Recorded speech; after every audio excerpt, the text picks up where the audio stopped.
사실 뭐 찾지 않아도 얼마든지 누구나 다 말할 수 있는, 읽을 수 있는 성경이 어찌 보면 창세기 1장 1절인 것 같습니다.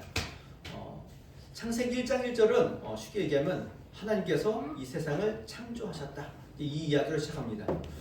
이런 얘기를 보면서 세상의 시작, 세상의 기원은 하나님이 창조하셨구나 라고 우리는 생각을 하지만은, 또 믿고 있지만은, 일반적으로는 이 세상의 기원과 이 세상의 시작을 창조주 하나님께 두지 않습니다. 어디에 둘까요?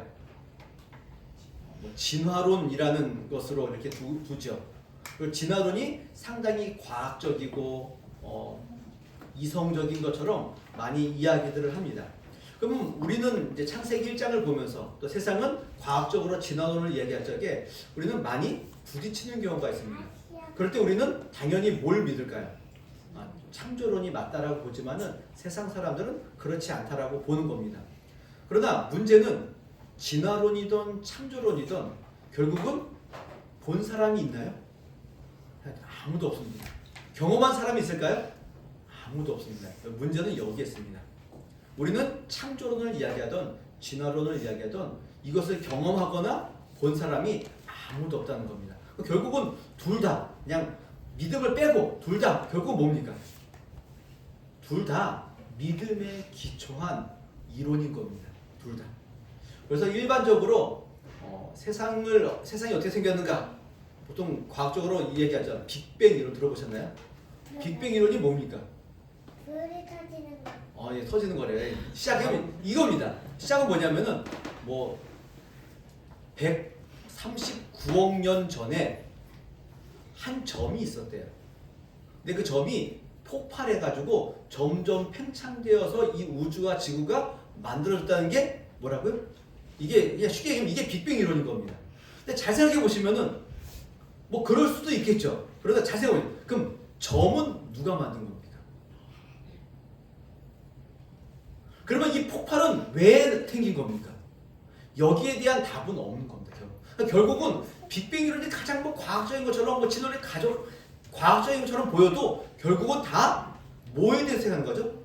믿음에 근거합니다. 점이 있을 거라는 믿음과 폭발했을 거라는 믿음에서 이 모든 것들이 시작된 겁니다.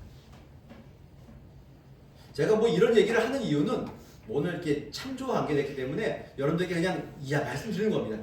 창조론과 진화론은 서로 같이 부딪히고 뭐가 더 옳고 그러는데 결국은 둘 다 믿음에 근거합니다. 그럼 그들은 그냥 허상적인 믿음인 것이고 우리는 어떤 믿음입니까? 확실하죠. 왜 확실합니까? 하나님께서 그렇게 말씀하셨기 때문에 그렇습니다.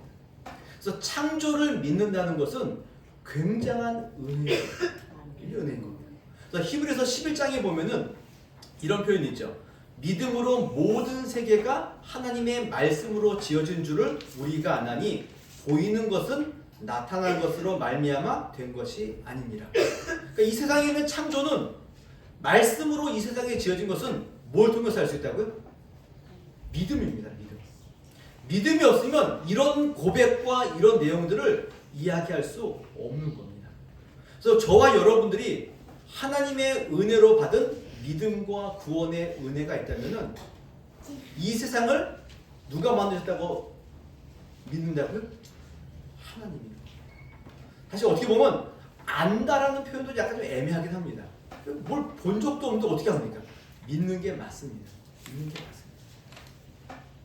아무도 본 적도 없고 그 누구도 경험해 본 적 없는 이 창조의 문제를 이 세상의 모든 과학자와 철학자가 알고 싶어서 그렇게 애썼음에도 불구하고 알아내지 못한 이 내용들을 성경은 아주 간단 명료하게 뭐라고 표현한다고요? 하나님이 창조하셨다. 이렇게 표현합니다. 그러면 이 하나님이 창조했던 이 내용들이 우리에게 어떤 은혜와 어떤 신앙의 내용들을 우리에게 전달하는가를 함께 살펴보셔야 되는 겁니다. 단순히 이 세상과 진화론과 싸우기 위해서 창조론이다, 1장이다 이렇게 주어진 성경이 아닌 겁니다. 그럼 이 내용이 우리에게 어떤 은혜를 주는지를 좀 살펴보도록 하겠습니다. 일단은 시작이 이렇게 되죠. 태초에. 그러니까 태초라는 이야기는 이 세상의 시작이고 시간의 시작이고 공간의 시작인 겁니다. 그럼 결국은 시작은 누가 하신 거죠? 하나님이 하셨다. 하나님이 하셨다. 그 시간과 공간의 시작에 아무것도 없었는데 누가 존재한 겁니까? 하나님이 존재하셨다는 것이죠. 그 하나님이 뭘 만드셨나요? 천지. 그러니까 하늘과 땅인 겁니다. 근데 이게 재밌는 것은 우리나라는 그냥 천지로 끝났는데 원래 히브리어에 보게 되면은 하늘들과 땅 이렇게 되어 있습니다. 되게 신기하죠. 하늘은 어떻게 되어 있다고요? 복수로 되어 있죠. 뭐 쉽게 얘기하면 바울이 몇 층 하늘에 가죠? 셋째 하늘, 3층 천에 가죠. 갔다고 얘기해요. 그럼 하늘이 세 개. 우리는 뭐 잘 모르죠. 모릅니다. 어쨌든 성경적으로 보면은 하늘들인 겁니다. 그리고 바울도 3층 천을 얘기했고, 그래서 하늘들인 겁니다. 그리고 땅은 하나죠. 뭘까 이거는? 뭐 그냥 쉽게 얘기하면 그냥 맞는지 뭐 과학적으로 맞는지 뭐 신앙적으로 많이 그렇지만 하늘들은 여러 개가 있고 땅은 지구 하나 이렇게 되는 거죠. 뭐 이렇게 볼 수 있는 겁니다. 그런데 이 창조를 무에서 유로 만드신 겁니다. 아까 빅뱅 이론도 뭐가 있었죠? 처음에 점이라는 게 있었죠. 진화론도 처음에 뭐가 있어야 되나요? 점이 아니라 약간 그 단백질 같은 그 우리는 보다 아메바라고 그러는데 그보다 더 기술이 발전돼서 지금은 그 단백질의 그 더 이렇게 쪼개는 그 아미노산인가 뭐 여러 가지 가는 겁니다. 그럼 그건 누가 만들었나요? 애매한 거죠. 자, 이렇기 때문에 창조는 무에서 유인 겁니다. 무에서 유인 겁니다. 그리고 며칠 동안 창조하셨죠? 6일 동안 만드신 겁니다. 이게 우리가 믿는 겁니다. 시간과 공간을 만드신 하나님, 그때 존재하셨던 하나님, 하늘과 땅을 만드신 하나님, 무에서 유를 창조하신 하나님, 6일 동안 창조하신 하나님, 이 하나님을 저희들이 믿는 겁니다. 근데 이 창세기 1장에는 하나님께서 어떤 설명을 하지 않습니다. 내가 이런 방식으로 만들었다 설명하지 않습니다. 뭡니까? 선언이시죠. 선언. 뭔가 그 설득을 하거나 논리적으로 우리를 뭔가 설득하기 위한 책이 아닌 겁니다. 하나님은 분명합니다. 선언하시죠. 내가 이 세상을 만들었다 이겁니다. 그래서 세 가지로 제가 말씀드리면 첫 번째, 하나님께서는 창세 전부터 존재하셨다 이겁니다. 그러면 이제 많은 사람들이 그런 얘기 하죠. 그럼 하나님은 이 세상을 만들기 전에 뭐 하셨습니까? 뭘 하셨을까요? 아무도 모르죠. 여기에 대한 그 재미있는 답변이 뭐냐면은 너 같은 질문을 하는 자들을 위해서 지옥을 만드셨지. 뭐 그냥 이거 성경적이지 않고 이거 신앙적이지 않습니다. 그냥 이런 얘기를 하는 겁니다. 사람들이 항상 궁금해하죠. 그 전에는 뭐 했습니까? 궁금해하죠. 근데 하나님은 그 궁금증을 전부 다 잠재우시고 그냥 내가 만들었다. 내가 만들기 전에 존재했다. 이렇게 설명하는 겁니다. 그래서 1장에 나와 있는 이 하나님이라는 단어 자체가 그 장어명 복수형으로 쓰여가지고 얘기하고 그러는데 하여튼 복수형인 겁니다. 그럼 하나님이 여러 명인가요? 아니죠. 그러니까 히브리어의 어떤 그 표현 방식이 이렇다는 겁니다. 단수인데 그러니까 복수인데 단수로 쓰이는 그 의미로 이 엘로힘이라는 단어가 쓰입니다. 손가락은 몇 개죠? 5개죠. 근데 손은 몇 개죠? 하나죠. 이럴 때 손을 이런 의미의 복수로 쓰는 겁니다. 결국은 뭐 엘로힘 안에 하나님 안에 어떤 존재 하나님으로 보여주는 겁니까? 삼위일체 하나님으로 우리에게 계시하고 계시는 겁니다. 이게 첫 번째 선언인 겁니다. 두 번째는 하나님께서 창조하신 겁니다. 창조는 만드는 것과 다릅니다. 만드는 것은 어떤 재료를 가지고 만드는 거죠. 근데 창조는 없는 것에서 있는 것으로 만드는 겁니다. 그 하나님은 전능하신 하나님으로 우리에게 선언하고 계시는 겁니다. 능력이 많으신 전능하신 하나님으로 우리에게 선언하시는 겁니다. 삼위일체 하나님으로 전능하신 하나님으로 우리에게 설명합니다. 마지막은 내가 이 세상을 창조했으니 나는 창조주고 너희들은 다 누구라는 겁니까? 피조물이다. 이 관계를 정립시키는 겁니다. 너희들은 피조물이니 창조주인 나에게 뭘 하라는 거죠? 순종하라는 겁니다. 우리의 주인은 하나님이시다. 가장 중요한 진리와 내용과 가치가 오직 우리의 주인이신 하나님께 있다. 이것을 우리에게 선언하시는 겁니다. 그러니까 창세기 1장 1절은 하나님 창조하실 때 이런 차원이 아니라 하나님은 존재하시고 전능하시고 우리의 주인이시다라는 것들을 분명하게 말씀하고 있는 겁니다. 그러니 우리는 피조물인 우리들은 우리의 전 생애를 두고 누구에게 순종해야 되나요? 하나님께 순종하고 그분께 복종해야 되는 존재라는 것들을 우리에게 설명하는 겁니다. 우리는 누구라고요? 하나님의 말씀에, 그분이 진리이기 때문에, 그분이 전부이기 때문에 그분의 말씀에 순종해야 될 대상들이다라는 것들을 보여주는 겁니다. 왜 이것이 중요하냐면요, 사실 창세기가 언제 쓰여졌나요? 하나님께서 창세 온 세상을 만드시고 아담과 하와에게 창세기 쓰라고 하셨을까요? 아니시죠. 그럼 이 창세기는 누가 썼나요? 모세가 썼죠. 모세가. 그래서 모세 오경이잖아요. 그럼 모세가 썼는데 모세가 어느 시점에 이 창세기를 썼나요? 보통 이제 일반적으로는 모세가 시내산에서 하나님을 만났을 그때 만나러 갔을 때 그때 하나님께서 이 창세기의 내용들을 가르쳐 주었다라고 보통을 이야기를 하는 겁니다. 그러면 이 말은 우리에게 어떤 의미가 있냐면요, 이스라엘 백성들이 출애굽해서 홍해를 건너고 광야를 지나서 시내산 앞에 와 있었죠. 거기서 하나님을 만나는 겁니다. 하나님이 직접 강림하신 겁니다. 그때 이스라엘 백성들의 머릿속에는 뭐가 있나요? 이스라엘 백성들이 하나님을 잘 섬겼나요 그때? 그렇지 않잖아요.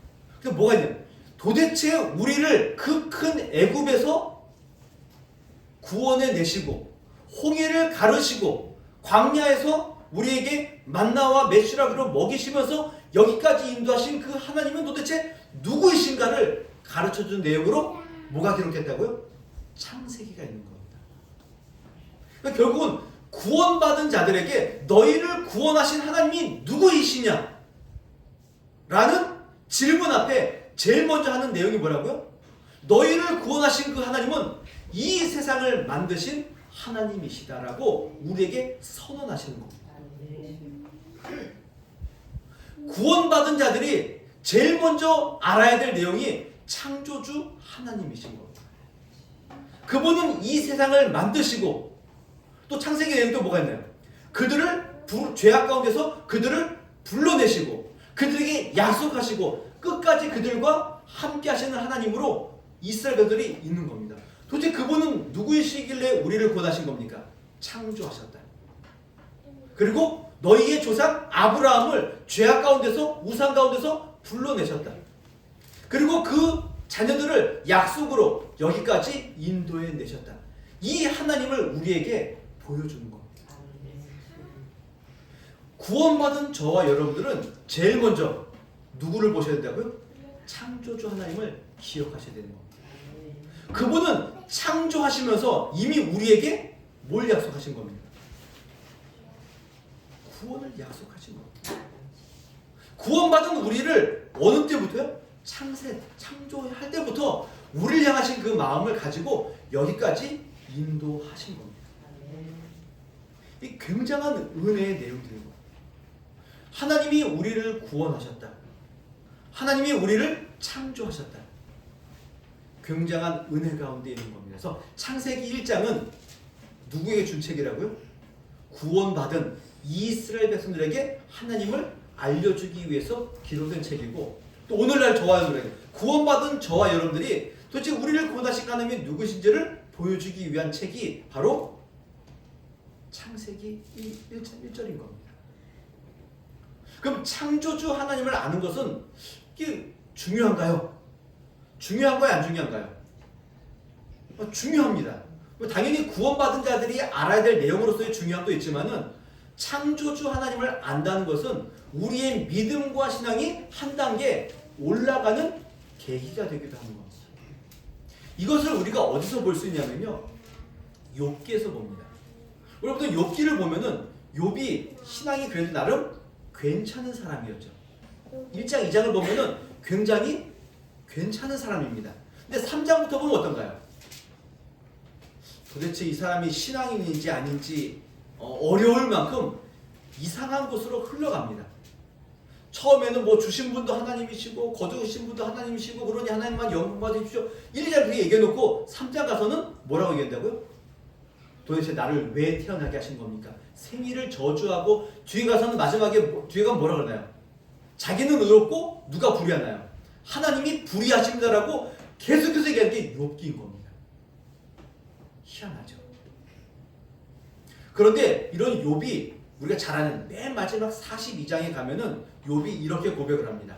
욥이 여호와께 대답하여 이르되 주께서는 못하실 일이 없사오며 무슨 계획이든지 못 이루실 것이 없는 줄 아오니 무지한 말로 이치를 가리는 자가 누구니이까? 나는 깨닫지도 못한 일을 말하였고 스스로 알 수도 없고 헤아리기도 어려운 일을 말하였나이다. 내가 말하겠사오니 주는 들으시고 내가 주께 묻겠사오니 주여 내게 알게 하옵소서. 내가 주께 대하여 귀로 듣기만 하였사오나 이제는 눈으로 주를 배움나이다. 그러므로 내가 스스로 거둬들이고 티끌과 제 가운데에서 회개하나이다. 지금 욥이 마지막이 뭘로 끝난다고요? 회개로 끝나죠. 뭘 회개하는 겁니까? 자신의 무지한 말 때문에 회개하는 겁니다.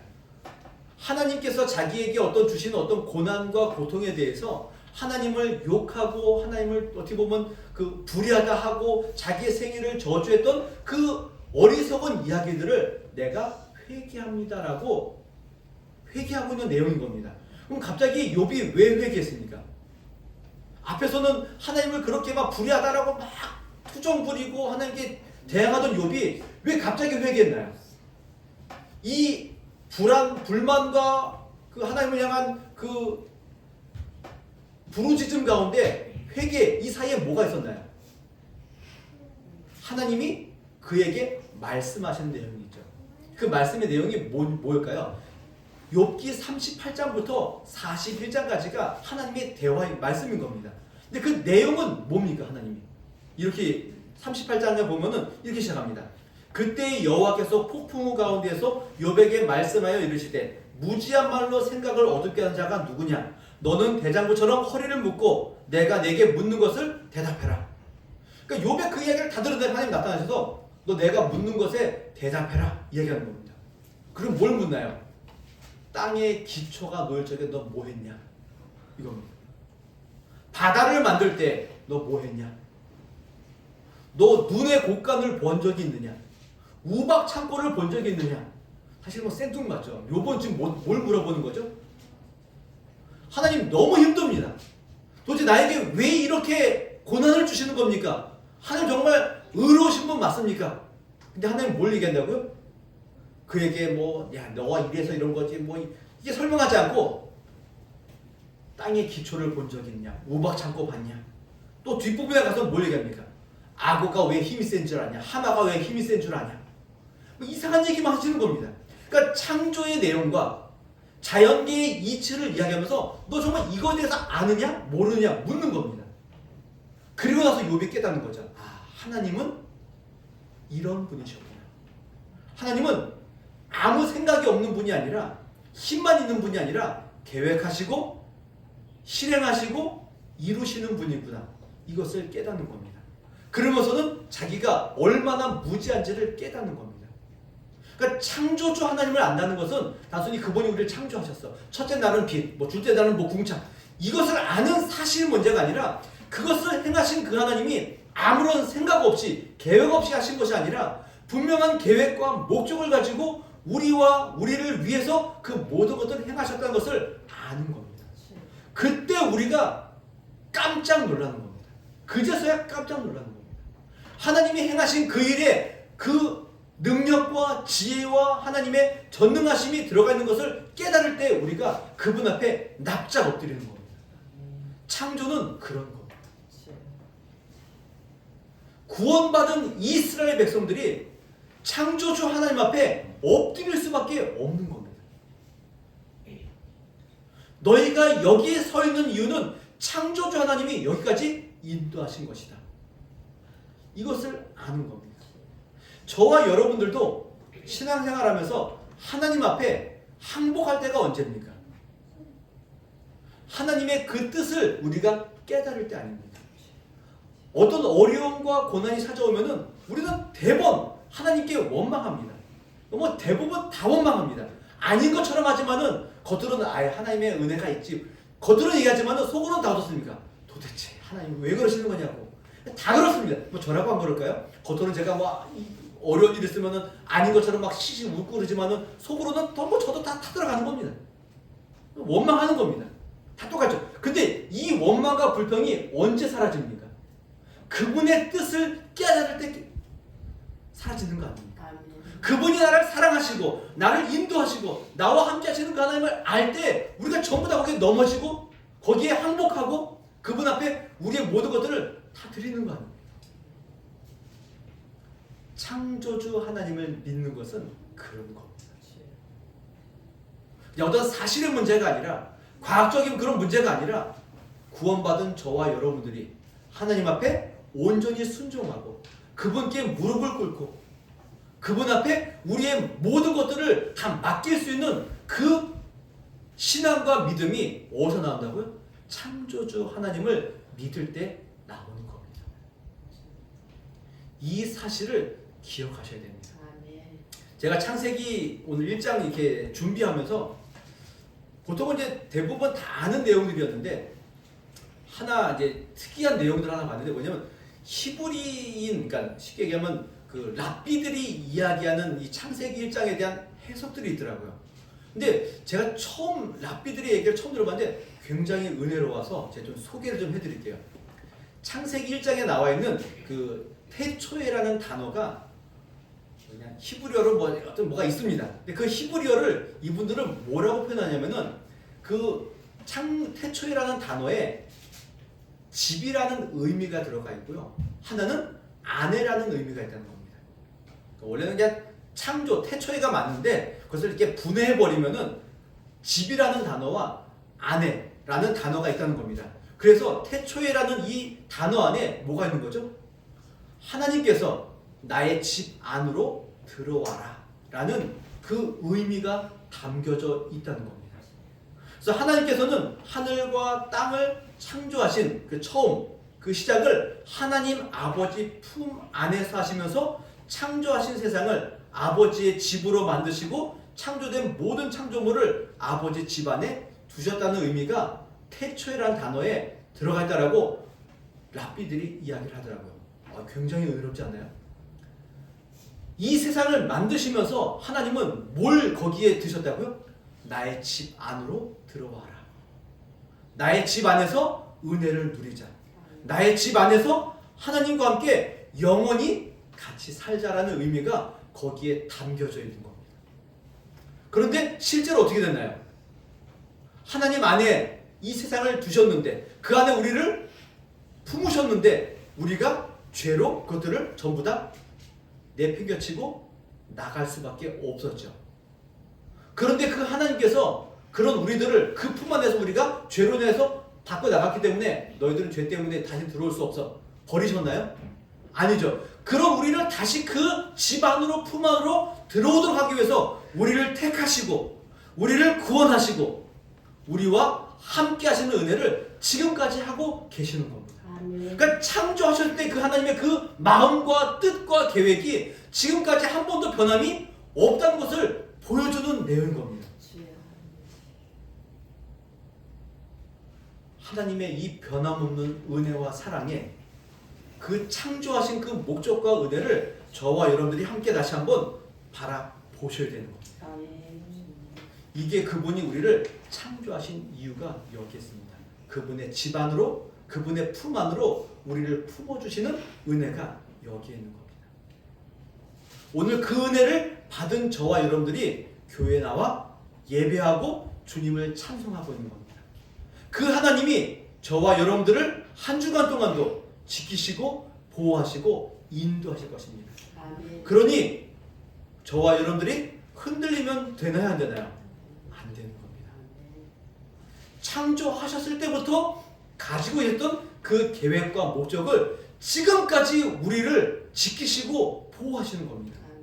그 뜻을 한 번도 변치 않고 그것을 포기하지 않고 취소하지 않고 우리를 지키시는 겁니다.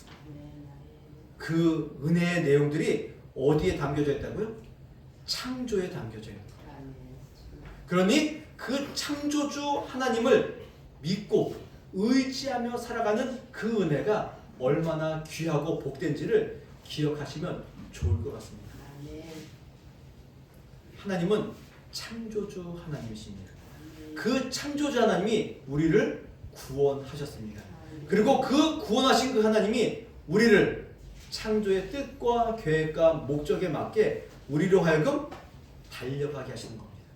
그 열매를 맺도록 우리를 계속해서 기르시고 지키시고 보호하시는 겁니다. 그럼 그분은 우리를 무엇을 위해 창조하셨을까요? 하나님을 사랑하고 이웃을 사랑하고 하나님 만드신 그 피조 세계를 잘 돌보라고 우리를 지으시고 만드신 겁니다. 제가 창세기부터 시작한 이유가 저희 표가 이것을 담고 있기 때문에 그렇습니다. 왜 단순히 이 표가 그냥 하나님 사랑, 이웃 사랑, 세상 돌봄 잘 섬기자 이런 차원이 아니라 어떤 내용이라고요? 우리를 구원하신 창조주 하나님이 우리를 창조하신 목적이 이것이다. 그러니 우리의 2025년 한 해가 아니라 우리의 평생을 두고 우리를 만드신 하나님의 뜻을 따라 하나님을 사랑하고 그분께 순종하고 그분을 우리의 주인으로 삼고 함께 만드신 피조물을 사랑하고 피조 세계를 잘 돌보는 일에 우리가 쓰임받고 그 일을 위해 열심을 내는 주의 복된 성도들이 되었으면 좋을 것 같습니다. 창조주 하나님을 믿는 성도답게 이 세상을 잘 섬겨나가시는 또 하나님을 잘 섬기시는 하나님을 주인으로 삼고 그분만을 순종하시는 복된 성도들이 되시기를 주님의 이름으로 부탁을 드리겠습니다.